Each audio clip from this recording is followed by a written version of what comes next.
1,3 miliar penduduk muslim sekarang seperti tidak ada perhatian terhadap ilmu pengetahuan dan teknologi. Mereka dingin seperti salju yang menutupi permukaan bumi. Seakan-akan mereka tidak tertarik pada ilmu pengetahuan dan juga teknologi. Sangat mengherankan kemana perginya semangat yang diberikan para sarjana besar dari abad pertengahan yang menjadi dasar bagi pembangunan ilmu pengetahuan dan teknologi di barat sekarang. Akan ada pertanyaan dari nama-nama yang hilang, bahkan di antara kaum muslim. Karena itu dunia Islam adalah kelompok bawah jika dibandingkan dengan dunia barat dalam hal kemajuan.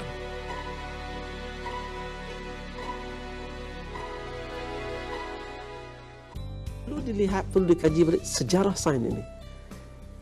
Oleh kerana kita tak buat sejarah sains, saya yang mengaji sains ini, daripada saya mengaji dari 1 sampai ke universiti, saya diajar bahawa orang yang mula-mula mempelopori sains ialah Newton, Einstein, Watt, siapa lagi, Galileo Galilei. Kalau nama sebelum itu, Pythagoras, Aristotle. Tapi Al-Farabi, Al-Kindi, Al-Khwarizmi saya tak kenal.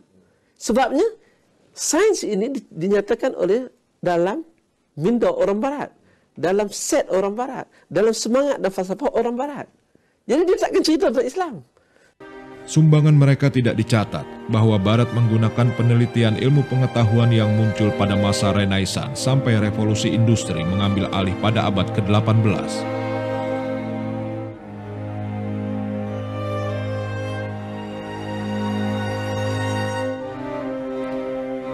Sebagai contoh, Canon Vitae oleh Ibnu Sina telah diterjemahkan ke dalam bahasa Latin pada abad ke-12 dan menjadi pedoman mereka sampai abad ke-17.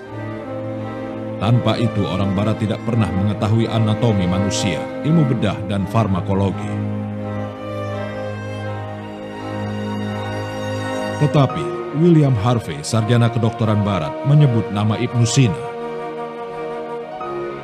Hal sama terjadi pada bidang kimia.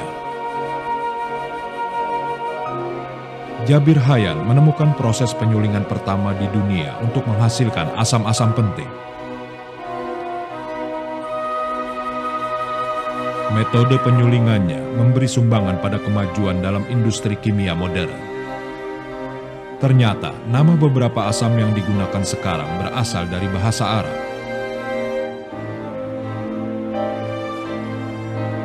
Tetapi bagi dunia barat, era kimia modern dimulai pada abad ke-18, 900 tahun setelah masa Ibnu Hayyan.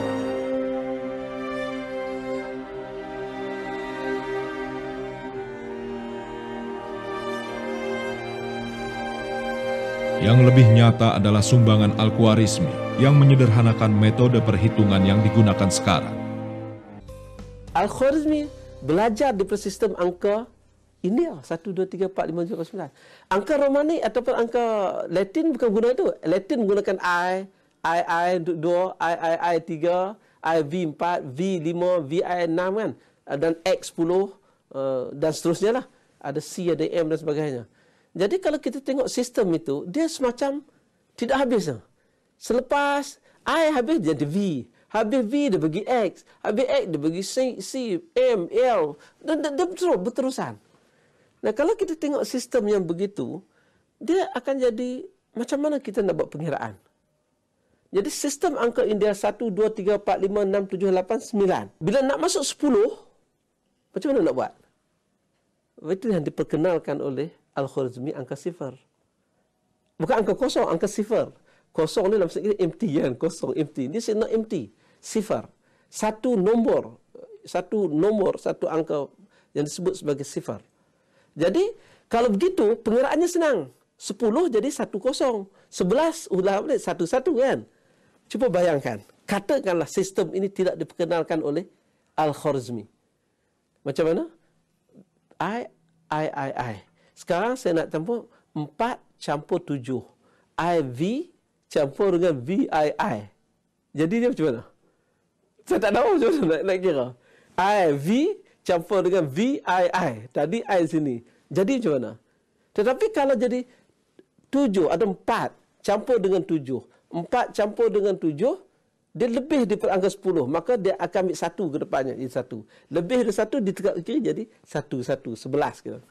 So ada satu sistem. Jadi sebenarnya yang hebatnya Al-Khwarizmi itu ialah memperkenalkan suatu sistem number.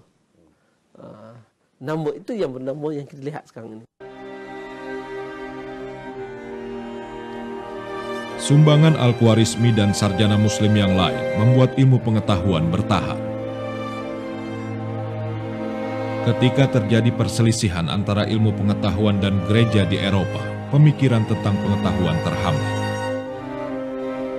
Ilmu pengetahuan pada masa Yunani ditinggalkan.